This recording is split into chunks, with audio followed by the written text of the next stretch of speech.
Oi, sabe aquela dúvida? No fim das contas, de quem é a responsabilidade pela educação aqui no Brasil? É da escola, da prefeitura, do governo federal? Bom, a resposta é um pouco de cada um. E hoje a gente vai desvendar exatamente qual é o papel de cada peça nessa engrenagem complexa, olhando o que diz a principal lei de educação do país. Bora lá entender isso juntos? Pois é. Essa pergunta parece simples, mas a resposta, olha, não é nada óbvia. A real é que não existe um único responsável. Pelo contrário, é um verdadeiro time, com vários jogadores em diferentes níveis de governo. E para entender como o jogo funciona, a gente precisa conhecer quem são esses jogadores. E tá aí o nosso time titular definido pela Lei de Diretrizes e Bases da Educação, a famosa LDB. A gente tem a União, que é o governo federal, os estados, o Distrito Federal, que tem um papel meio híbrido, e os municípios. A lei imagina que eles devem funcionar como se fosse uma orquestra, sabe? Cada um tem o seu papel, seu instrumento, mas a música só sai bonita se todo mundo tocar em harmonia. E essa ideia de trabalho em equipe tem até nome oficial na lei, olha que chique. É o tal do regime de colaboração.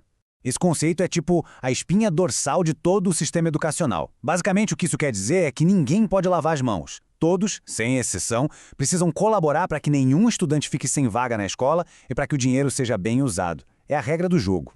Ok, então para a gente entender como essa colaboração toda funciona na prática, vamos começar lá de cima, do topo da pirâmide. Qual é, afinal, o papel do governo federal, a chamada União? Pensa na União como se fosse a grande arquiteta do sistema. É ela quem elabora o Plano Nacional de Educação, que é tipo o grande projeto da obra. Também define as diretrizes do que deve ser ensinado em todo o país, para garantir uma base comum. Além disso, cria as avaliações nacionais, como o Enem e o SAEB, para a gente saber como a educação está indo. E, claro, uma parte super importante, é a União que dá aquela força, com grana e ajuda técnica, para os estados e municípios conseguirem botar tudo em prática. Beleza, se a União é a arquiteta que faz o plano, quem são os construtores que botam a mão na massa? Agora a gente desce um nível e vai ver como os estados e os municípios transformam esse plano em realidade lá no dia a dia.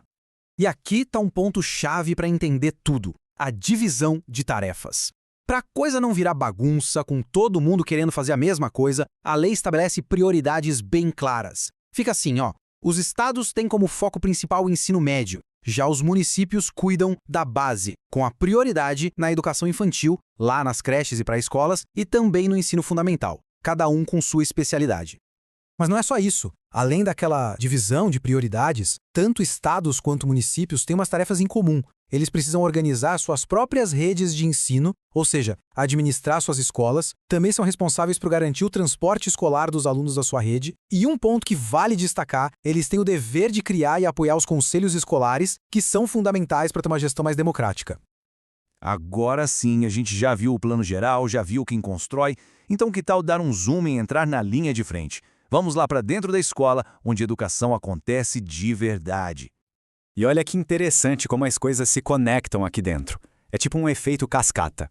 No primeiro passo, a escola como um todo tem o dever de criar a sua própria proposta pedagógica. Pensa nisso como a identidade da escola, o seu grande plano de voo. Daí, no segundo passo, cada professor individualmente tem que elaborar e seguir seu plano de trabalho, que nada mais é do que o jeito que ele vai colocar a proposta da escola em prática na sua sala de aula. Uma coisa leva a outra. E a lei é muito clara sobre isso. O trabalho de uma escola vai muito, mas muito além de só ensinar o conteúdo das matérias. A escola tem a obrigação de ser um ponto de encontro com as famílias e com a comunidade. Ela precisa manter os pais e responsáveis sempre informados sobre como os alunos estão indo, tanto nas notas quanto na frequência. Também tem que se virar para oferecer recuperação e apoio para quem está com mais dificuldade. E, um ponto fundamental hoje em dia, é dever da escola promover um ambiente de paz, combatendo ativamente qualquer forma de bullying.